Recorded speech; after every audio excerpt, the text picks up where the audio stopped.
Assalamualaikum warahmatullahi wabarakatuh. Berjumpa kembali dengan Ibu dalam pembelajaran IPA. Hari ini kita akan mencoba untuk mempelajari bab 4, yaitu tentang sistem pencernaan manusia. Ini adalah materi kelas 8 semester ganjil ya. Nah, sekarang kita coba persiapkan semuanya. Jangan lupa bukunya, buku paket, buku tulis, dan juga alat-alat tulisnya yang diperlukan dipersiapkan ya. Kita mulai bersama-sama ya. Iya. Yang pertama kita akan mencoba untuk membahas tentang nutrisi atau makanan.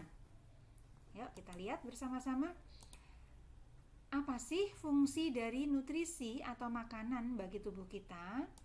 Nah, fungsi makanan itu adalah satu, sebagai sumber energi.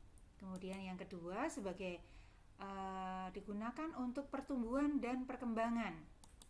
Kemudian yang ketiga untuk mengganti sel yang rusak. Nah, ini adalah 3 fungsi dari makanan. Kita lihat di gambar ini. Sebagai sumber energi atau zat tenaga, ini adalah bahan-bahannya yang termasuk sumber tenaga. Kemudian zat pengatur, ini pengatur pertumbuhan dan perkembangan ya.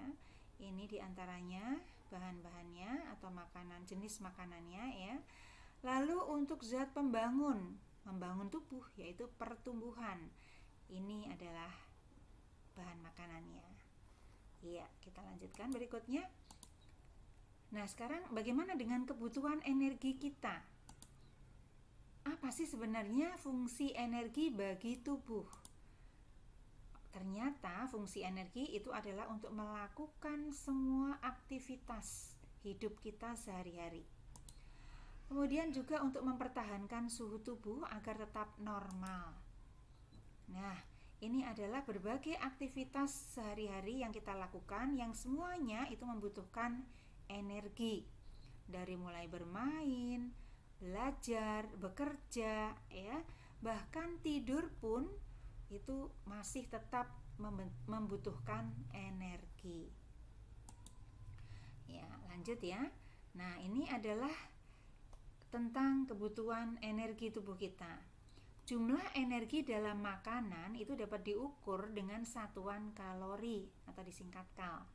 1 kalori itu menunjukkan energi yang dibutuhkan untuk menaikkan suhu 1 gram air sebesar 1 derajat Celcius.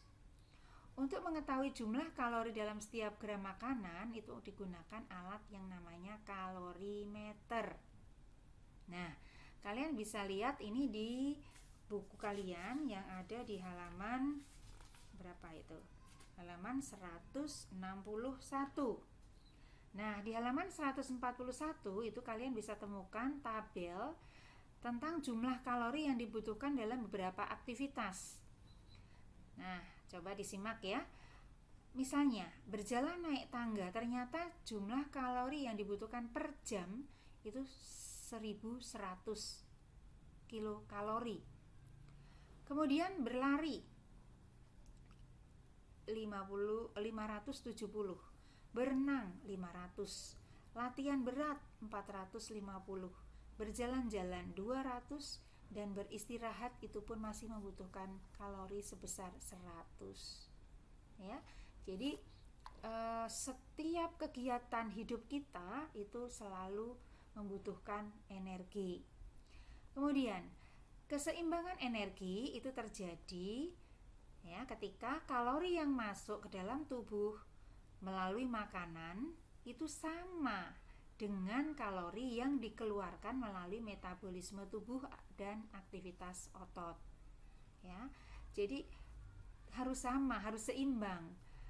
Jadi kalori yang masuk dengan kalori yang dikeluarkan itu harus seimbang. Karena kalau tidak, misalnya yang dimasukkan itu lebih banyak daripada yang dikeluarkan, maka akan terjadi kelebihan energi atau kalori makanan yang ada di dalam tubuh kita. Energinya berlebih. Nah, itu nanti akan disimpan dalam bentuk lemak di dalam tubuh kita. Sebaliknya, kalau yang dimasukkan lebih sedikit daripada yang dikeluarkan, maka akan kekurangan tubuh kita akan kekurangan untuk mencukupi kebutuhan aktivitas hidup kita. Maka energi itu diambil dengan cara membakar simpanan bahan-bahan sumber energi yang ada di dalam tubuh kita, misalnya lemak ya, itu dibakar kemudian akan dihasilkan energi ya. Lanjut ya. Berikutnya.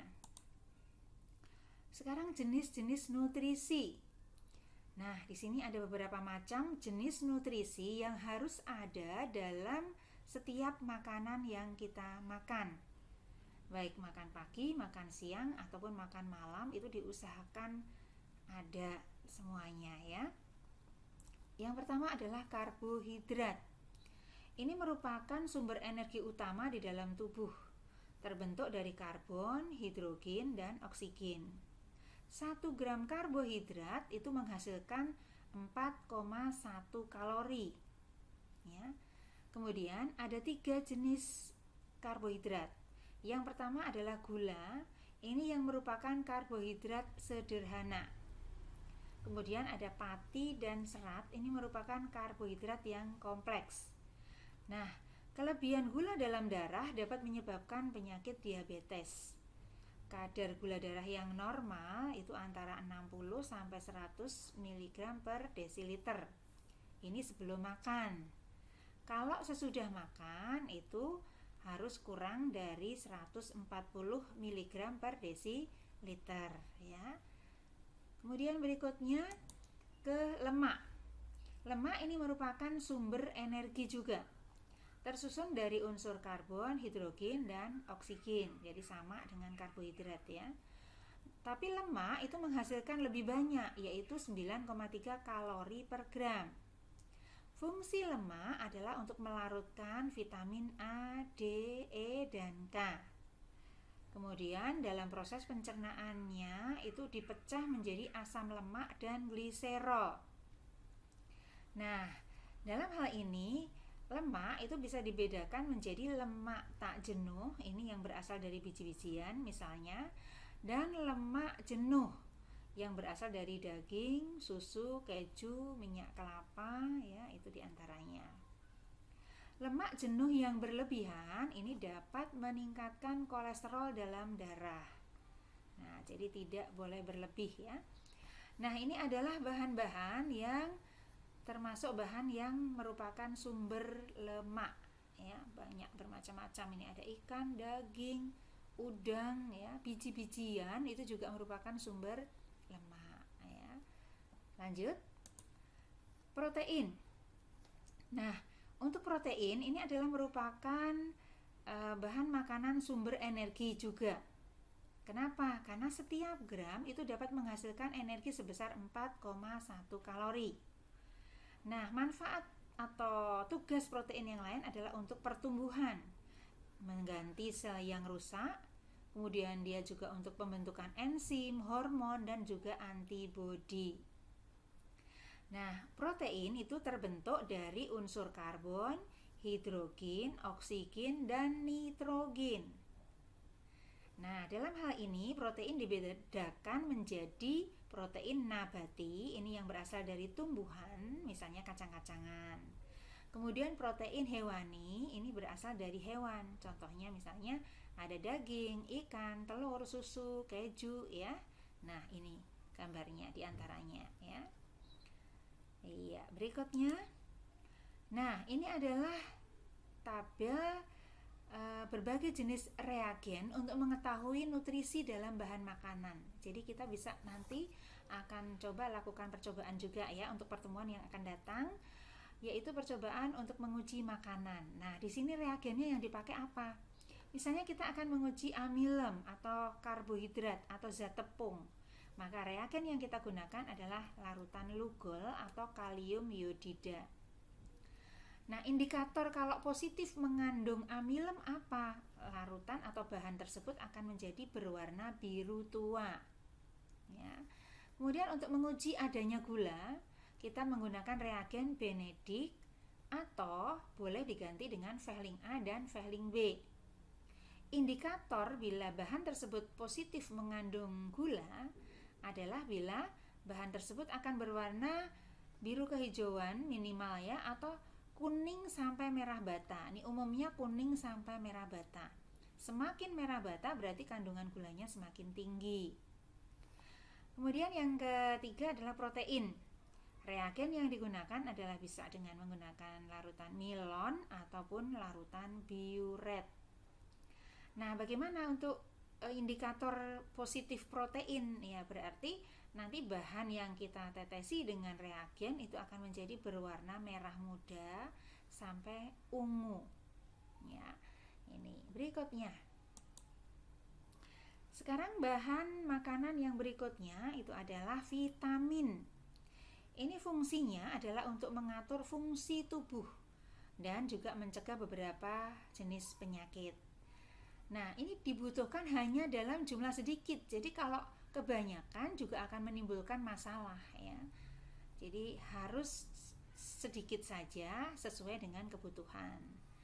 Nah, ini dibedakan menjadi vitamin yang larut di dalam air, yaitu vitamin B dan vitamin C. Sedangkan vitamin yang larut dalam lemak adalah vitamin A, D, E, dan K. Nah, di sini ada tabel vitamin, sumber, dan manfaatnya. Nah, ini adalah contohnya gambar dari sumber-sumber vitamin. Ini buah dan sayur. Ini adalah sumber utama dari vitamin. Contohnya di sini, kalian ini bisa lihat di buku kalian juga, di buku paket ya. Coba itu dibuka untuk vitamin ya. Untuk vitamin ada di halaman 173. Nah, disimak ya bersama-sama. Coba kita lihat di sini vitamin A misalnya.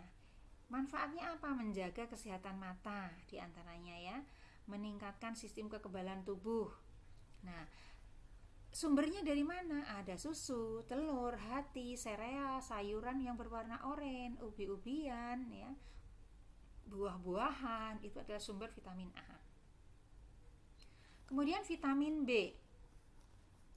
Vitamin B ini fungsinya adalah untuk mengatur fungsi tubuh, membantu untuk menghasilkan sel darah merah juga. Di mana didapatkannya? Dari gandum, makanan laut, daging, telur, produk susu, ya. Kemudian sayuran hijau dan juga kacang-kacangan. Nah, vitamin C ini bisa digunakan untuk membentuk kolagen, kemudian membantu menjaga kesehatan jaringan tubuh seperti gusi, otot, dan membantu tubuh untuk melawan infeksi. Sumbernya dari mana saja? Bisa dari jeruk, stroberi, jambu, kemudian cabai, tomat, ya, sayur-sayuran brokoli, misalnya bayam, ya, ini juga merupakan sumber dari vitamin C. Kemudian vitamin D. Fungsinya adalah untuk menguatkan tulang dan gigi, kemudian juga membantu tubuh untuk menyerap kalsium pembentuk tulang.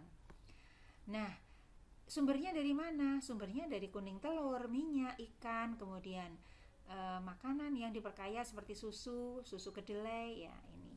Nah, untuk khusus vitamin D ini, provitamin D-nya yang berasal dari bahan makanan ini sudah ada di dalam tubuh kita. Bagaimana bisa berubah atau aktif sebagai vitamin D itu dengan bantuan sinar matahari. Jadi sinar matahari itu sangat baik untuk kesehatan tubuh kita karena akan dapat mengaktifkan provitamin D menjadi vitamin D sehingga dapat berfungsi menjalankan tugasnya dengan baik ya.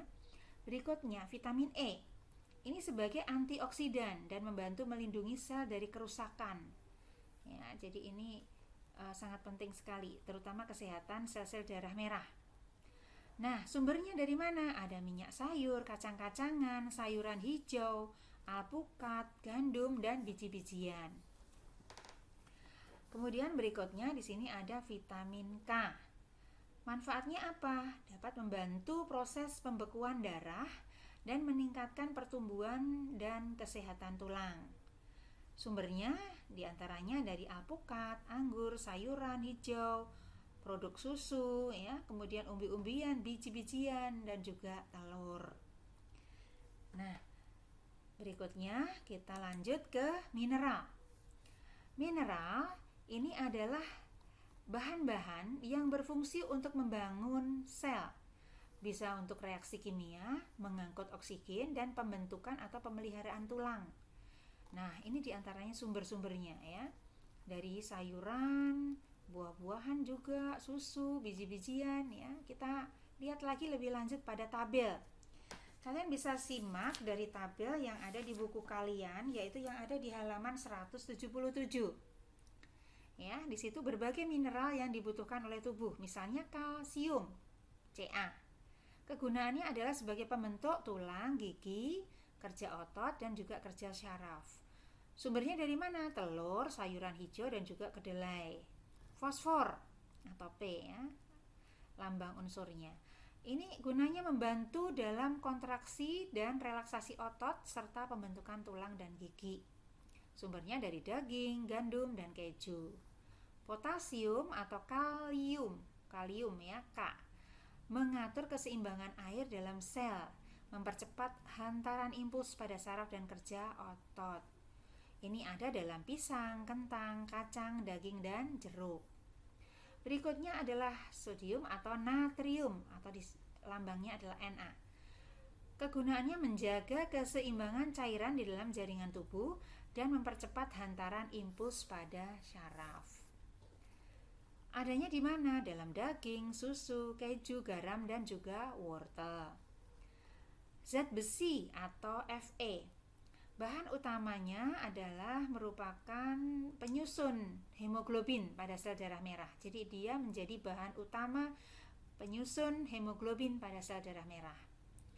Nah, ini adanya pada daging merah, kacang-kacangan, bayam, dan juga telur. Yodium, ini adalah salah satu sumber hormon tiroksin dan merangsang metabolisme. Sumbernya dari mana? Dari ikan laut atau dari garam yang berdiodium. Kemudian seng atau lambangnya adalah Zn. Ini gunanya adalah untuk menjaga kekebalan tubuh, kesehatan mata, menghambat virus, mengurangi resiko kanker ya, dan masih ada banyak lagi yang lainnya. Sumbernya terutama dari kacang-kacangan, biji-bijian, dan juga gandum. Nah, ini diantaranya beberapa mineral yang paling banyak dibutuhkan oleh tubuh. Yang lain masih banyak lagi mineral yang lain, tapi dibutuhkan oleh tubuh dalam jumlah yang lebih sedikit. Nah, jadi sampai di sini masih adakah dari kalian yang kira-kira tidak suka makan sayur dan buah-buahan? Nah, rugi kan ya kalau sudah tahu fungsi dan kegunaan dari sayuran dan buah-buahan itu bagi tubuh kita. Iya, berikutnya ya. Jadi sekarang tidak ada yang tidak suka makan sayur dan buah lagi ya. Lanjut ke bahan berikutnya, yaitu air.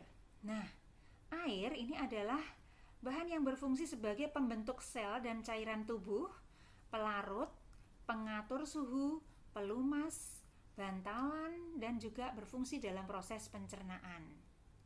Kenapa air sangat dibutuhkan bagi tubuh kita? Karena 60% dan 80% tubuh makhluk hidup itu terdiri atas air. Kita lihat gambaran yang ada di sini ya. Ini di dalam tubuh manusia. Kurang lebih ada 60%-nya adalah air untuk wanita, dan untuk pria ada 65% terdiri dari air. Sedangkan darah itu 94%-nya berupa air. Otak itu 83%. Ginjal itu 83%, paru-paru 85%, mata itu 95%, ini jantung ya, jantung itu 75%, kemudian otot itu 75%. Bisa kita bayangkan apa yang terjadi kalau kita kekurangan air? Iya, akan mengalami dehidrasi, kekurangan air. Biasanya diawali dengan kepala pusing ya, kemudian rasa haus ya. Nah, itu bisa sampai pingsan ya, karena kalau kekurangan airnya terlalu banyak ya. Karena apa? Karena organ-organ tubuh fungsinya menjadi menurun. Iya, bisa dipahami ya sampai di sini? Iya.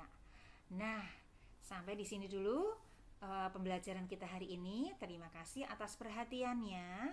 Kemudian tolong kalian coba catat hal-hal yang kalian rasa penting ya, sehingga kalian punya catatan yang nanti dapat kalian gunakan untuk dipelajari kembali ya.